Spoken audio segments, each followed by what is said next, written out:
Hello student, हम nursing theories की class discuss कर रहे हैं जो आने वाले सभी एग्ज़ाम्स के लिए बहुत ही इम्पोर्टेंट होने वाली है। सो प्लीज़ आप हमारी क्लास में बने रहिए। यदि आपने हमारे चैनल को लाइक, सब्सक्राइब और शेयर नहीं किया है तो जाके कर दीजिए। बेल आइकन को दबा के रखिए ताकि आने वाली सभी क्लासेस की नोटिफिकेशन आपको मिलती रहे। सो 15 MCQs हम कल की क्लास में डिस्कस कर चुके थे। रिमेनिंग MCQs हम आज की क्लास में डिस्कस करेंगे। Now next question is, which one is the most important function of the theory that guide us toward our professional practice? Okay.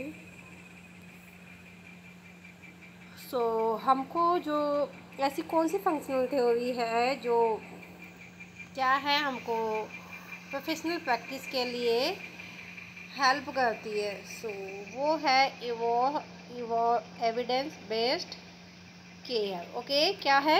Evidence based care. Now next question, the theory that described how all parts work together as the while and how each part work in related to whole independently is called. Okay, so क्या कहलाता है ये? so इस type की जो theory है वो कहलाती है जनरल सिस्टम थ्योरी। ओके, क्या कहलाती है? General system theory. Now next question,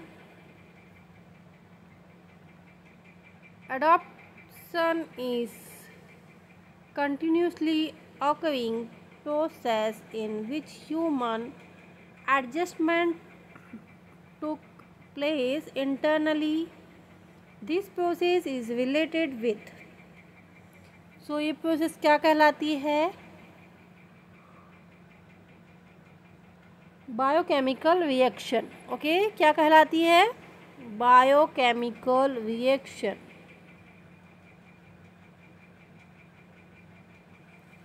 Now next question,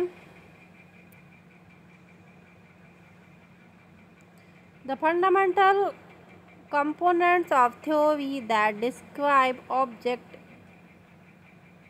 properties and events and allow theorists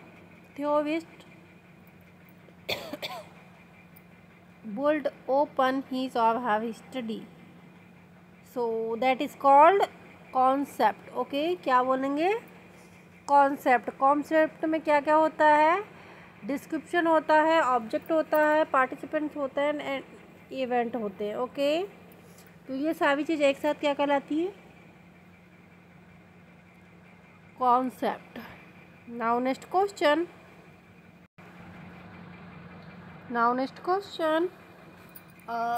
facilitate better patient care, enhance professional status and help to generate further knowledge of the benefits of।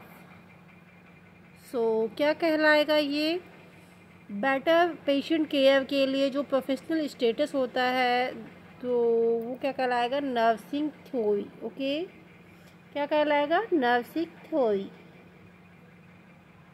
Now next question, according to Martha Vogel's theory, human being cannot divided into part but have to be looked whole. This called, so क्या है कि Martha वोथा theory जो है इसमें क्या है कि point है कि ह्यूमन बीइंग डिवाइड नहीं है। और क्या है ये? इस टाइप का दिखाई देते हैं। सो क्या है? Unilateral human being. क्या कहलाएंगे ये? इसको क्या बोलेंगे हम? Unilateral human being. Now next question, human being is unified while processing individual integrity and characteristic these component include। तो इसमें कौन कौन से कंपोनेंट इंक्लूड है काय में? यूनिफाइड होल में, जो ह्यूमन बीइंग यूनिफाइड होल है उसमें कौन से कंपोनेंट है? तो क्या है, ये प्रोसेस है इंडिविजुअल इंटीग्रिटी और कैरेक्टरिस्टिक के हिसाब से ये एक प्रोसेसिंग किया गया है ह्यूमन बीइंग को। तो उसकी जो कंपोनेंट है वो क्या क्या है ये बताना है यहाँ पे। तो यहाँ पे क्या क्या कंपोनेंट है? Mass, structure, function, feeling. इसके ये क्या होंगे? कंपोनेंट होंगे काय के? Human being is unified whole के। Okay, now next question. Life process of human being following one another through the sequential stage of development these are। so जो क्या है लाइफ प्रोसेस है ह्यूमन बीइंग की वो क्या है? One another through sequential stage of development. तो क्या है वो एक के बाद एक स्टेज आती है और सीक्वेंस में है, ठीक है। तो ये क्या है? ये option A concept birth efficiency, option B adolescent, adulthood and old age. तो क्या होगा? ए और बी दोनों होगा। क्यों? क्योंकि पहले कॉन्सेप्ट है, फिर बर्थ है, फिर एफिशिएंसी है, फिर एडोलसेंट है, फिर एडल्टहुड है, देन ओल्ड एज है। ये क्या है? टोटल प्रोसेस चल रही है, ठीक है। पहले कंसेप्शन होगा, फिर बच्चा बनेगा, उसके बाद बर्थ होगा, फिर इन्फेंसी होगा, फिर एडोलसेंट एज आएगी, फिर एडल्टहुड आएगा, उसके देन ओल्ड एज आएगी। ओके, सो ये जो लाइफ प्रोसेस है ह्यूमन बीइंग की इसके बारे में बताया गया है ये। Now next question.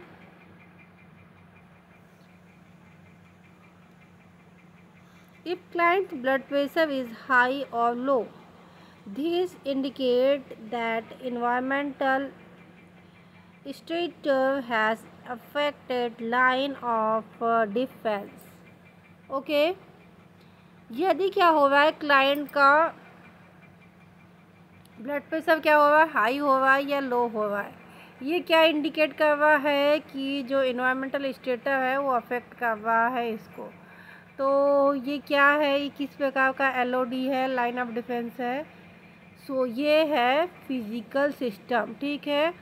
जब भी हमारे बॉडी में कुछ भी होता है तो हमारी बॉडी इंडिकेट करती है। ओके, हमारी बॉडी बताती है कि कुछ न कुछ हो रहा है। Okay, now next question. Any change that occur in the physically, psychologically, socio-culturally, developmental and spiritual system of the client, this is called। so क्या कहलाएगा? यदि किसी भी पर्सन के फिजियोलॉजिकल, साइकोलॉजिकल, सोशलॉजिकल डेवलपमेंट और स्पिरिचुअल सिस्टम है, इसमें change आता है तो वो क्या कहलाएगा? क्लाइंट वाइब्रेल। ओके, क्या कहलाएगा? Client variables. ओके, जब इन सारी चीज़ों में चेंजेस आने लगेंगे तो क्या कहलाएगा? Client variables. ओके, सो इस समय हमारी नर्सिंग थ्योरीज की क्लास चल रही है। सो प्लीज़ देखिए, क्योंकि किसी भी एग्ज़ाम में देखिएगा 1 या 2 नंबर की पूछ ली जाती है ये। Now next question. Each client system has evolved the normal range of response to the environment that is refers to as a। so क्या होगा कि किसी क्लाइंट या क्लाइंट के किसी भी नॉर्मल रेंज रिस्पॉन्स में इन्वायरमेंट की वजह से चेंज आता तो वो क्या कहलाएगा? Normal line defence. ओके, क्या कहलाएगा? Normal line defence. Now next question. According to Betty Neuman system model, the normal old LOD क्या है? Line of defence can be used to standard from which to. So क्या होगा? किसके according? Neuman के according. Neuman के according क्या है line of defence? Major health deviation. Okay, क्या है? नॉर्मन के according major health deviation. Now next question, an optimal stage of system sustainability is called। so क्या कहलाता है?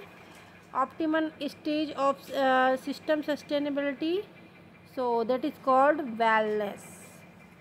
सो स्टूडेंट, ये थे बहुत ही इम्पॉर्टेंट MCQ जो हमने आज की क्लास में डिस्कस किए। आई होप आने वाले सभी एग्ज़ाम्स के लिए ये MCQs इम्पॉर्टेंट रहने वाले हैं। सो प्लीज़ आप हमारी क्लास में बने रहिए। यदि आपने हमारे चैनल को लाइक, सब्सक्राइब और शेयर नहीं किया है तो जाके कर दीजिए। बेल आइकन को दबा के रखिए ताकि आने वाली सभी क्लासेस की नोटिफिकेशन आपको मिलती रहे। Thank you for watching.